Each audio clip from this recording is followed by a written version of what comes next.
آج میں بہت زیادہ اداس اور پریشان تھی جب گھر پہنچی کھانا بنا رہی تھی۔ کھانا بناتے بناتے بھی مجھے یاد آ رہا تھا کیونکہ آج کالج میں ایک کولیگ ہے میرے ساتھ، ان کے فادر کی ڈیتھ ہو گئی تھی۔ کانٹ بلیو کہ جب میں نے سنا تو میرے پاؤں کے نیچے زمین نہیں رہی، کیونکہ اس تکلیف کو میں نے خود سے برداشت کیا ہوا ہے۔ لٹرلی سن کے اتنا زیادہ دکھ ہوا، سمجھ نہیں آ رہی تھی کہ ان کے لیے کون سے ایسے الفاظ استعمال کریں کہ جس سے ان کا دکھ کم ہو جائے، لیکن ایسا نہیں ہوتا۔ پچھلے 20 سالوں سے میں اس تکلیف سے گزر رہی ہوں۔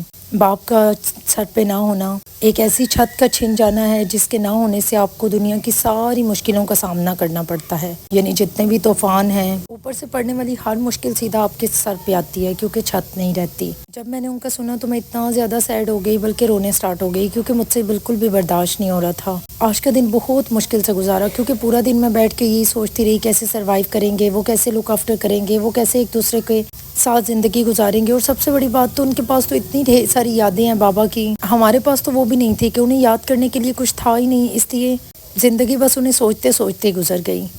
اللہ تعالیٰ انہیں جنت میں جگہ دیں، ان کے بچوں کو، ان کے گھر والوں کو صبر دیں، کیونکہ کسی سے آپ ملے نہیں ہوتے تو تب تک آپ کسی کی ڈیتھ کا سننے کے بعد افسوس ہوتا ہے، بہت زیادہ ہوتا ہے، لیکن ایک ایسا انسان جو آپ کے سرکل میں گھوم رہا ہوتا ہے، جس سے ملنا جلنا ہوتا ہے، اٹھنا بیٹھنا دیکھنا بات کرنا، تو ان کے لیے کانٹ بلیو کہ ہم امیجن بھی نہیں کر سکتے ہیں، بلکہ کچھ ٹائم تک تو میں یہ چیز ایکسیپٹ بھی نہیں کر سکی کہ ایسا ہو گیا ہے، لیکن یہ اللہ تعالیٰ کے کام ہے اور اللہ تعالیٰ کی طرف ہی لوٹ کے جانا ہے سب نے۔ سب دعا کیجیے گا اللہ تعالیٰ انہیں جنت الفردوس میں بلند مقام عطا فرمائیں اور اول ترین ان کے گھر والوں کو صبر جمیل دیں، کیونکہ یہ بہت سخت والا مومنٹ ہوتا ہے۔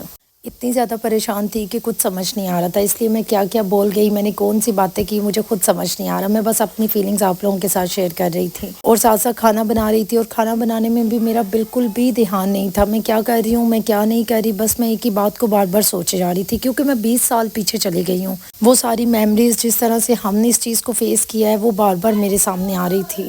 بس یہی اللہ تعالیٰ مجھے بھی صبر دیں، اللہ تعالیٰ انہیں بھی صبر دیں، ان کے گھر والوں کو بھی صبر دیں، کیونکہ یہ بہت مشکل ٹائم ہوتا ہے۔ دعا کیجیے گا آپ لوگ بھی۔ کھانا تو میرا بن کے بالکل آلموسٹ ریڈی ہو چکا تھا، لیکن آج کا دن بہت مشکل تھا، بہت زیادہ مشکل۔ اپنا خیال رکھیے۔